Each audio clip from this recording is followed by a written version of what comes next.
Hey everybody, welcome to seniorgolfsource.com. My name is Brett. Today I'm going to share with you how a beginner golfer can pick this game up and play effectively with minimal stress. You know, there's a lot of videos out there, there's a lot of books out there, and there's definitely a lot of instructors.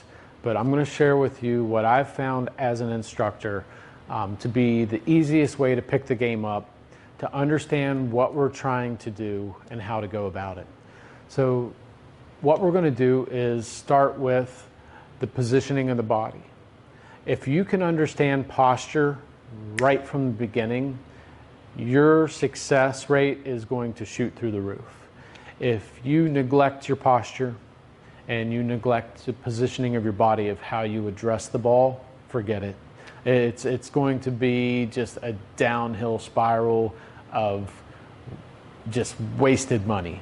So save yourself some bucks, open up your ears, become more receptive to what I'm about to say, because your posture dictates your body's motion.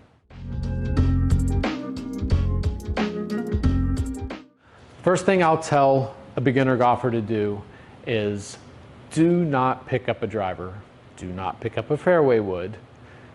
Start with your wedges and your irons. Particularly, I would say sand wedge up to, say, your 8-iron. We'll just kind of keep it in that little pocket of clubs. So you've got sand wedge, pitching wedge, gap wedge, and then you've got 9 and an 8.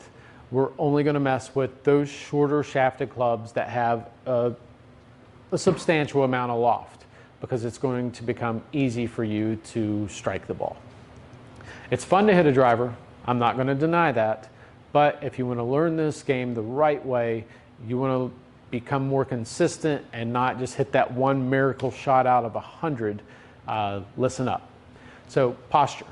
If we're looking at golf as a sport, which it is, we may not be built like the athletes that are on the basketball and football fields, but this is definitely still a sport. It's going to require an athletic ready posture. So without a club in my hands, I'm going to start from the ground up.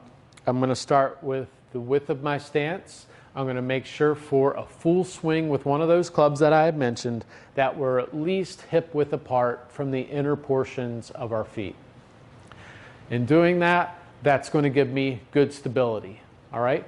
In this positioning, what I want you to start with is being able to dynamically shift your weight. So when we're feeling the weight in our feet, right now, I want you to feel the weight like it's dominantly more towards the balls of your feet. I don't want you doing this where you're picking your heels off the ground, okay? It's not that type of position. You just want to feel like if I asked you to shift your weight, you can really feel like you're moving right to left on the balls of your feet. There's a little bit of flexion in the knees, and there's a tilt from the hips. Now the idea is I want to remain athletic here, and I'm not going to remain athletic if I let my spine droop. So it's a very engaged position. If you're a tennis player and you're just getting into golf, that's a great posture to put yourself in, because you're athletically ready to pivot to the right, move and shift your body right and left. That's a really big thing to understand, that you have the control from basically the ground up.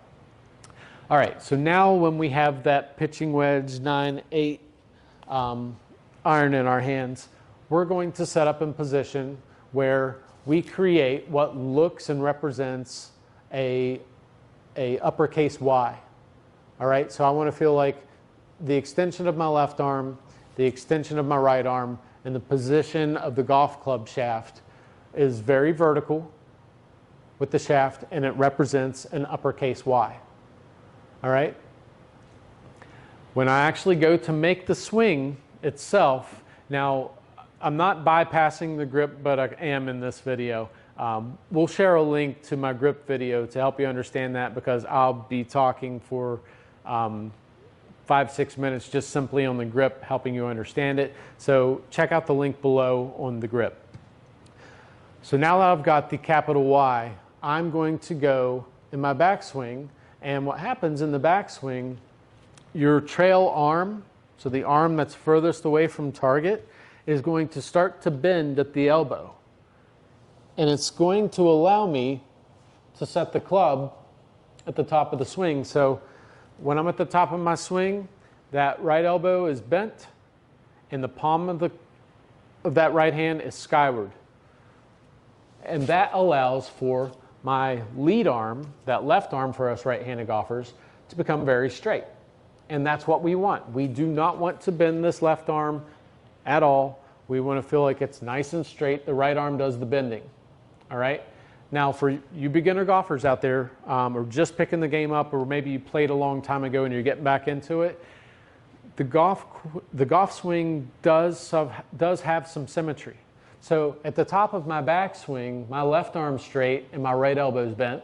Well, if I went through impact, we're getting in position to strike the ball, and I follow through, the exact thing happens to my left arm and right arm. It's just reverse.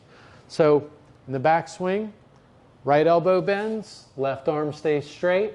As I start to swing down and coming through, that right arm now gets straight, and now that left elbow starts to bend.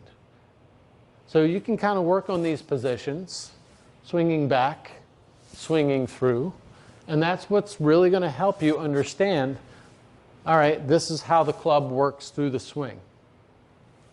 A lot of golfers, beginner golfers, typically do struggle with that, so that's why I'm really pinpointing that. The trail arm bends at the elbow at the top, and then the lead arm bends at the elbow on the follow-through, allowing in the backswing that left arm to stay straight, and as I go through the follow-through, the right arm to stay straight. So prior to hitting a ball, what we're going to do with that, we'll say we'll have our 8-iron. I'm going to set up so the ball is centered to the position of my stance. I've got my uppercase Y. I go to the top of my backswing, keeping that left arm straight. I'll follow through, and as I do that, I'm going to take these swings with the irons. Put yourself in a flat spot in the background or in the backyard of your house, or a flat spot in a park that allows you to swing the club. You're going to take that iron, and what we're going to do is make sure when we're doing this that we hear that club bottom out. We hear and feel that club, and if you do it in the grass, you'll get feedback. You'll see that you're removing some of the turf, you're digging out some dirt, and you want to see that you're consistent with where that strikes the ground. Now, once you find consistency in that, we're going to place a tee or an object that we can hit without damaging the club. And what I want you to understand is the beginning of where the club hits the ground, the ball should be just before it. Okay, so if you're placing a tee or something right in front that you're hitting, it should be on the beginning portion just prior to where the club hits the ground, and that's how we hit a nice, clean iron shot.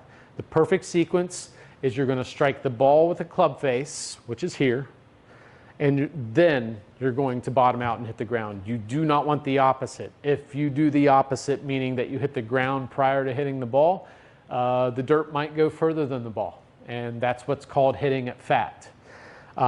If you don't make that divot after you hit the ball, you could potentially start hitting the ball thin. Now, thin is better than fat, but it's not great when it's around the green, when you send that ball kind of just sculled across the putting surface. So learning it this way is going to, kind of plant the seed of good fundamentals, good posture. Definitely check out the video for the grip, because that's really going to dictate your ball flight, control, and consistency. And then just knowing that your posture dictates how your body moves. If posture is off, forget it. It's going to be a very difficult sport for you to pick up. And I want this to be as easy as possible. And I feel like this lesson should be taught to all beginner golfers, just so they have that understanding, because it makes things less frustrating. It's something to work on. Once you find that consistency, then start hitting balls, go to the range. Once you're consistent with that, then make your way to the course and we can graduate our way towards those bigger clubs, the driver, the fairway woods, and the hybrids. So thanks again. I hope this touches that one person that's looking into golf, and it makes it that much easier for them. So thanks again. We love your support. Love to hear from you too. Thank you.